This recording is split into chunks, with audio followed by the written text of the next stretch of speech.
యూజువల్గా మోకాలు ఏ భాగంలో నొప్పి వస్తుంది, ఎందుకు నొప్పి వస్తుంది అనేది ముఖ్యంగా ఆలోచించాల్సిన విషయం ఉంది. సో మీరు ఇక్కడ చూస్తే మీకు నార్మల్ బోన్ స్ట్రక్చర్ మీకు ఏదైతే ఉందో ఈ రెండు బోన్స్తో ఈ బోను ఫార్మేషన్ అయి దీనికి ఎదురుగా ఒక పటేలా బోన్ అనే స్ట్రక్చర్ ఉంటుంది. సో ఇక్కడ చూడండి, బోన్ లోపల మెత్తటి మెనిస్కై ఉంటుంది, తోడు ఈ యొక్క బ్లూయిష్ కలర్ ఇది గుజ్జు అంటే కార్టిలేజ్, ఏదైతే గుజ్జు ఉందో ఈ గుజ్జు అన్నది కార్టిలేజ్ అంటే ఇది మెత్తటి పొర ఏదైతే ఉంటుందో దీనివల్ల మనకు జాయింట్ మూమెంట్ సాఫ్ట్గా ఉంటుంది. ఎప్పుడైతే మనకు కొన్ని ఇష్యూస్ అంటే ఇంజురీస్ వలన కానీ, ఒబేసిటీ వలన కానీ, ట్రివియల్ దెబ్బలు తగలటం వలన కానీ ఈ మెత్తటి పొర బ్లూయిష్ కలర్ పొర మన స్టేజ్ వైజ్గా డ్యామేజ్ అవటం వల్ల మనకు స్టేజ్ 1, 2, 3గా ఫార్మేషన్ ఉంటుంది. సో యూజువల్గా ఎర్లీ చేంజెస్లో, డిజీజెస్లో సైనోవైటిస్ అంటే బోన్ యొక్క గుజ్జు అరగడం, స్టేజ్ 2లో ఈ గుజ్జు కొట్టుకపోవడం అంటే గుజ్జు మొత్తం లేచిపోయి ఎముక పైన ఒక చిన్న ఏరియాని రెడ్గా చూస్తున్నారు. దీన్ని మనం ఎక్కడైతే కార్టిలేజ్ డ్యామేజ్ ఉంటుందో అది ఒక సైడు, అది ఇన్నర్ సైడు అంటే మోకాలు లోపల సైడు అరగడం మొదలవుతుంది. దాన్ని స్టేజ్ 2 అంటాము.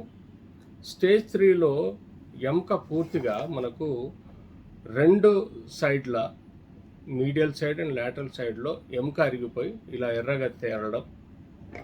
స్టేజ్ 4లో మనకు టోటల్గా లిగమెంట్ మన ఆర్టికులర్ సర్ఫేస్కు ఉండే గుజ్జు కార్టిలేజ్ ఏదైతే ఉందో మొత్తం అరిగిపోయి కీలు వంకర్లు పోవడం, అంతేకాకుండా ఎముకలు వంకర్లు పోవడం మనం చూస్తుంటాం. సో ఇలా స్టేజ్ 1, 2, 3, 4లో ఎప్పుడైతే ఎముక అరిగిపోతుందో స్పెసిఫిక్గా మనం ట్రీట్మెంట్ ఇవ్వడం జరుగుతుంది. యూజువల్గా స్టేజ్ 1లో మనకు ఇనిషియల్గా వాపు, నొప్పి, ఎర్రబడ్డం అనేది ఆర్థరైటిస్ కీలవాతంగా స్టార్ట్ అవుతుంది.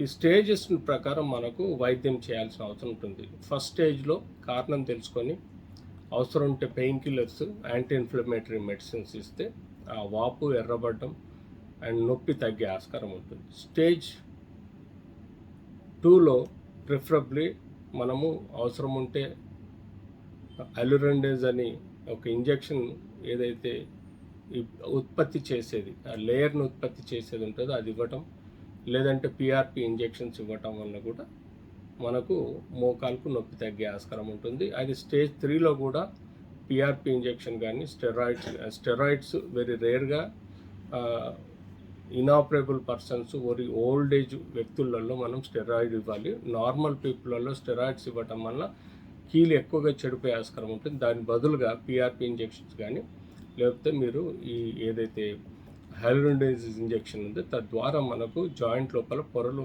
ఉత్పత్తి చెంది కొన్ని రోజుల వరకు మనకు నొప్పి తగ్గి ఉండే ఆస్కారం. దానితో ఫిజియోథెరపీ, బ్రేస్ చాలా ఇంపార్టెంట్ అండి. బ్రేస్ ద్వారా కూడా కొంత వెయిట్ బేరింగ్ పార్ట్ని నాన్ వెయిట్ బేరింగ్ పార్ట్కి మార్చి అది నొప్పి తగ్గించే ఆస్కారం కూడా ఉంటుంది. సో స్టేజ్ 4లో మొత్తం ఇంజన్లో బేరింగ్ అరిగిపోయినట్టుగా టోటల్గా డ్యామేజ్ అవుతుంది కాబట్టి దాన్ని తప్పనిసరిగా ఆపరేషన్ చేయాల్సి ఉంటుంది. అది యూనికాండ్యులర్ ఆపరేషనా, బైకాండ్యులర్ ఆపరేషన్ అన్నది ఒక సర్జన్, పేషెంట్ని బట్టి ఉంటుంది. సో టోటల్గా ఈ మధ్యకాలంలో మీరు వినుంటారు టోటల్ జాయింట్ రీప్లేస్మెంట్ సర్జరీ, దాన్ని నీ రీప్లేస్మెంట్ సర్జరీగా అంటాం. అందులో ఈ రెండు ఎముకల్ని ప్రామినెంట్గా కటింగ్స్ తీసుకొని బోన్స్ ఎడ్జ్లను కట్ చేసి వాటి యొక్క మెజర్మెంట్ ప్రకారం ఆర్టిఫిషియల్ జాయింట్ అంటే అది మెటల్ విత్ పాలీ ఉంటుంది.